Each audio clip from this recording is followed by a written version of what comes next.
Hello, my name is Anna Marie Scavelli, and today in my presentation, we will be taking a look at the outdoor recreation industry. Specifically, we are going to discuss the accessibility of Georgia state parks and historic sites. Let's start by defining and identifying the outdoor recreation industry. The United States Bureau of Economic Analysis broadly defines outdoor recreation as, quote, all recreational activities undertaken for pleasure that occur outdoors, unquote. This definition encompasses hundreds of activities, such as hiking, camping, fishing, hunting, rock climbing, skiing, sailing, and many, many more. Basically, if you're participating in an outdoor activity for fun, it counts. While the most popular forms of outdoor recreation vary by state, the three most popular categories in the entire United States are boating and fishing, RVing, and hunting, trapping, or shooting. The United States Bureau of Economic Analysis estimates that outdoor recreation was a $454 billion industry in the year of 2021. They also state that the industry is continuing to grow, as the GDP for the outdoor recreation economy increased by 19%, and employment within the industry increased by 13% in that same year of 2021. Now let's talk about the state of Georgia specifically. Georgia currently has a thriving outdoor recreation economy. Georgia specifically accounts for 1.9% of the outdoor recreation value of the United States in terms of inflation-adjusted GDP. Georgia also had a 16% increase in employment rate within the industry from 2020 to 2021. Georgia boasts a large number of parks, protected lands, lakes, and wildlife diversity. The climate is typically humid and temperate, but the state does experience the full range of seasons with very hot and humid summers and cold, moist winters. Precipitation varies greatly by area, but the state is known to experience heavy thunderstorms in late summer to early fall and active tornadoes in March through May. Most of the common outdoor activities in Georgia are suited to warmer, humid climates and areas that are primarily made up of forests and lakes. For this reason, the most popular activities are hiking, cycling, RVing, camping, fishing, boating, hunting, and trapping. Recently, the Georgia Department of Natural Resources released their 5-year outdoor recreation plan for 2022 through 2026. This plan includes a detailed analysis of the current state of outdoor recreation in Georgia, as well as goals for improvement. Accessibility was analyzed in the plan and included in the vision of future improvements. Georgia State Parks and Historic Sites is a division of the Georgia Department of Natural Resources. They manage more than 60 properties with the intention to preserve the state's environment and history. Their properties include a lot of geographical features such as mountains, canyons, forests, fields, waterfalls, lakes, and rivers. They also make an effort to preserve battlefields, historic homes, and Native American sites in Georgia. In addition to managing these properties, Georgia State Parks has also developed an extensive list of various programs, education opportunities, and experiences. The organization offers a wide range of school programs and summer camps for kindergarten through 12th grade students. They also have a lot of special clubs and events. One example includes their Tails on Trails Club, which allows users to track how many state parks they have visited with their dog and earn special achievements such as t-shirts and dog bandanas. Although geographical features and programs may vary, most Georgia state parks have hiking trails, tent and RV campsites, a visitor center with a gift shop, and a restroom or bathhouse facility, as well as picnic tables and pavilions. Some state parks have trails for motorized vehicles, bicyclists, and even horses.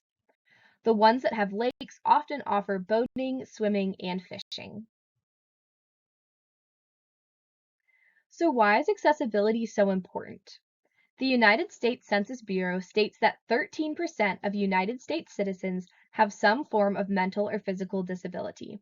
This accounts for 42.5 million Americans. A disabled outdoor enthusiast who helped to found the Disabled Hikers Club, Cyrene, stated in an article that there are a large number of factors that prevent accessibility for disabled people who wish to spend time outdoors. When she first began to explore outdoor recreation in her mid-20s, she found that, quote, groups I wanted to join said that my participation was too risky. The gear I needed to support my body was too expensive, and finding information on accessible features was nearly impossible. End quote. In order to learn more about accessibility within the outdoor recreation industry, I interviewed Jared Simpson. Jared is currently the assistant park manager at Panola Mountain State Park, and he has had 8.5 years of experience within the outdoor recreation industry. Jared's current role includes a lot of different responsibilities. Managers and assistant managers at Georgia State Parks almost always live on site, and they must always have someone on call 24/7. They are first responders and handle park security. Jared is currently in charge of the maintenance and groundskeeping at Panola Mountain, as well as implementing planning for their homeschool curriculum, assisting in leading the kayaking program, and acting as a first aid instructor and a playground inspector for the agency. He also oversees or performs many other tasks. In the interview, Jared shared that, quote, sometimes it seems like there isn't anything I don't do, end quote. One very specific, exciting new accessibility endeavor being added to Georgia State Parks and Historic Sites are all-terrain wheelchairs, or ATCs. Georgia State Parks and Historic Sites partnered with the Amy Copeland Foundation and All Terrain Georgia to bring these all-terrain wheelchairs to 10 different parks and historic sites, with plans for adding more. It was very exciting to be able to speak to Jared about these chairs because Panola State Mountain was actually used as a pilot site for the program. Panola Mountain hosted some of the initial in-park testing of the chairs and were also able to give demonstrations to other park staff and managers. The official ribbon-cutting ceremony for the ATCs, which had national media coverage, was also hosted at Panola Mountain. So what are the all-terrain wheelchairs exactly? They are high-mobility, all-terrain wheelchairs that can navigate through mud, water, sand, and snow. They also have special modifications that allow the users to attach equipment such as fishing poles and hunting gear. The chairs can be used for hunting, hiking, fishing, and other outdoor recreational activities. So how does one use an all-terrain wheelchair?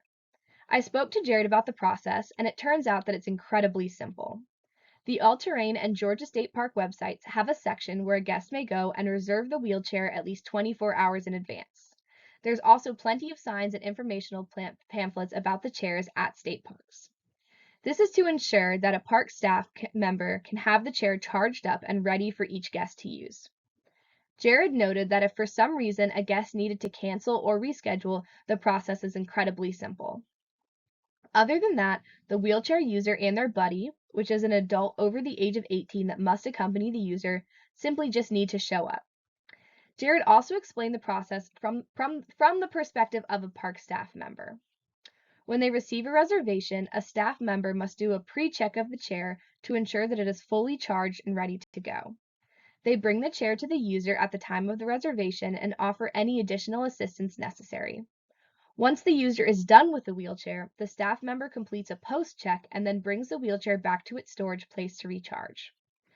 Jared stated that the entire process was very thorough but also very easy for both the staff member and the user. Jared also explained that there are plenty of available and easily accessible information on what a guest can do and where a guest can go with the wheelchairs. He said that each state park with an ATC offered maps with highlighted trails showing where the wheelchairs could go. Jared was happy to report that even though this is a newer program, he personally has experienced plenty of people using the all-terrain chairs at Panola State Park. He said that the word about the chairs is definitely spreading within the communities of disabled outdoor enthusiasts. He also said that the chairs themselves are self-marketing because whenever other guests see a disabled guest utilizing a wheelchair, they oftentimes ask a lot of questions and seek more information about the all-terrain chair program. Jared shared that he thinks that the program was a wonderful addition to the parks and that they are already providing many new levels of accessibility to Georgia State Parks. It is important to note that there are many other accessibility features at Georgia State Parks and Historic Sites besides the all-terrain wheelchairs. Jared explained that at Panola Mountain State Park and many others, they have accessible playgrounds, restrooms, and other facilities. He also said that very specifically at Panola Mountain, their recreational tree climbing instructor and their archery instructor have both been able to adapt programs to meet a variety of needs.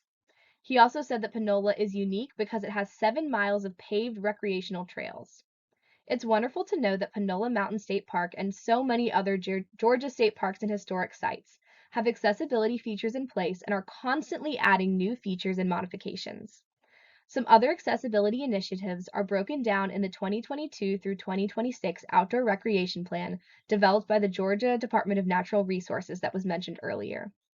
For right now, we should all spread the word about the all-terrain wheelchairs and the many exciting accessible programs that Georgia State Parks currently have to offer.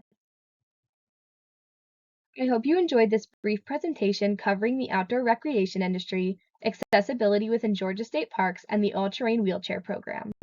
If you would like to learn more information, I would recommend checking out the links provided. Thank you for watching.